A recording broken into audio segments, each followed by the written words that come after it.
Welcome to our channel dream to success. আমি এর আগের দিন তোমাদের খুব ছোট দৈর্ঘ্য মাপার একক পড়িয়েছিলাম ভৌতবিজ্ঞান থেকে। আজ আমি তোমাদের খুব বড় দৈর্ঘ্য মাপার একক পড়াবো। তো চলো ক্লাসটা স্টার্ট করা যাক। দেখো কি বলছে। খুব বড় দৈর্ঘ্য কোনগুলো? যেমন পৃথিবী থেকে নক্ষত্রের দূরত্ব, নক্ষত্রের ব্যাস, নক্ষত্রপুঞ্জের বিস্তৃতি প্রভৃতি মাপার জন্য দৈর্ঘ্যের বিশেষ একক ব্যবহার করা হয়। ঠিক আছে, এবার চলো খুব বড় দৈর্ঘ্যের মধ্যে কি পড়ে দেখি। আলোকবর্ষ। আলোকবর্ষ কি? শূন্য মাধ্যমে 3 × 10⁸ মিটার পার সেকেন্ড বেগে আলো এক বছরে যে দূরত্ব অতিক্রম করে তাকে এক আলোকবর্ষ বলা হয়। পৃথিবী থেকে বিভিন্ন নক্ষত্রের দূরত্ব প্রকাশ করার জন্যই এই একক ব্যবহার করা হয়। ঠিক আছে, তাহলে এক আলোকবর্ষ সমান কত? 365 × 24 × 60 × 60 × 3 × 10⁸ মিটার সমান হচ্ছে এখানে কত দেখো 9.6 ইন্টু 10⁻12 কিমি। তাহলে আমাদের মনে রাখতে হবে এক আলোকবর্ষ সমান কি না 9.46 ইন্টু 10⁻12 কিমি। এবার কি বলছে যে আলোকবর্ষ মৌলিক রাশি দৈর্ঘ্যের একক, কাজে এটি মৌলিক একক, এটি কিন্তু লব্ধ একক নয়। এবার তারপরে চলো অ্যাস্ট্রোনমিক্যাল একক AU। সূর্যের কেন্দ্র থেকে পৃথিবীর কেন্দ্রের পর্যন্ত গড় দূরত্বকে এক অ্যাস্ট্রোনমিক্যাল একক বলা হয়। তাহলে এক অ্যাস্ট্রোনমিক্যাল একক সমান কত?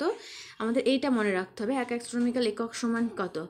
1.496 × 10⁸ কিমি। ঠিক আছে, এবার দেখো কি অ্যাস্ট্রোনমিক্যালে কিসের জন্য ব্যবহার করা হয় না পৃথিবী থেকে গ্রহ, উপগ্রহ, নিকটবর্তী নক্ষত্রের দূরত্ব প্রকাশ করার জন্য একক ব্যবহার করা হয়। এবার পারসেক কি না যে দূরত্বে এক অ্যাস্ট্রোনমিক্যাল ইউনিট দৈর্ঘ্যের সমান বৃত্তচাপ কেন্দ্রে 1 সেকেন্ডে কোণ উৎপন্ন করে তাকে এক পারসেক বলা হয়। ঠিক আছে, এক পারসেক সমান কত? 3.26 আলোকবর্ষ সমান কত না 3.086 × 10⁻16 মিটার সমান কত 3.086 × 10⁻13 কিমি। এটি দৈর্ঘ্যের বৃহত্তম একক। তাহলে দৈর্ঘ্যের বৃহত্তম একক কি? পারসেক। এটা তোমাদের মনে রাখতে হয়। পারসেক কিসে ব্যবহার করা হয় না নক্ষত্রের ব্যাস, নক্ষত্রপুঞ্জের বিস্তৃতি প্রভৃতি পরিমাপ করার জন্য একক ব্যবহার করা হয়। এবার চলো তারপরে যাওয়া যাক।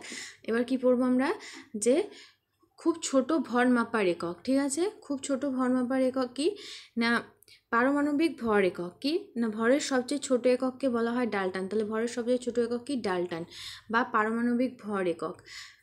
ঠিক আছে, এবার বর্তমানে এই একককে কি দ্বারা সূচিত করা হয়? ইউ দ্বারা সূচিত করা। ইউ সমান কি না ইউনিফাইড মাস। ঠিক আছে, মনে রাখতে হবে তোমাদের এগুলো।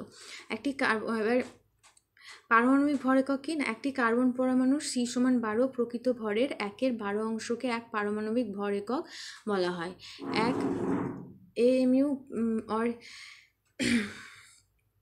পারমাণবিক একক সমান কত? 1.6605 × 10⁻−27 কেজি। কি বলছে? অণু এবং পরমাণুর ভর প্রকাশ করার জন্য একক ব্যবহৃত হয়। এবার ক্যারেট কি?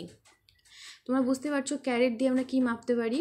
কোনো মূল্যবান ধাতু, রত্ন এগুলো মাপার জন্য ক্যারেট ব্যবহার করা হয়। ক্যারেট কি না হীরক ও অন্যান্য মূল্যবান রত্নের ভর এই এককে প্রকাশ করা হয়। ঠিক আছে, এক আন্তর্জাতিক ক্যারেট সমান কত? 0.200 গ্রাম। এবার ভরের বড় একক দেখি। ভরের আমরা ছোট একক দেখলাম ভর মাপার, এবার বড় একক দেখব না কুইন্টাল এবং মেট্রিক টন ভরের দুটো বড় একক। তাহলে ভরের দুটো বড় একক কি? কুইন্টাল এবং মেট্রিক টন। এবার কি বলছে? 1 কুইন্টাল সমান কত? 100 কিলোগ্রাম এবং 1 মেট্রিক টন সমান কত বা টন সমান কত? 1000 কিলোগ্রাম সমান কত কুইন্টাল? 10 কুইন্টাল। ঠিক আছে, তাহলে এবার তোমাদের যদি আমাদের ক্লাসটা ভালো লেগে থাকে তাহলে অবশ্যই চ্যানেলটিকে সাবস্ক্রাইব করে দিও আর ভিডিওটি তোমরা লাইক করে দিও।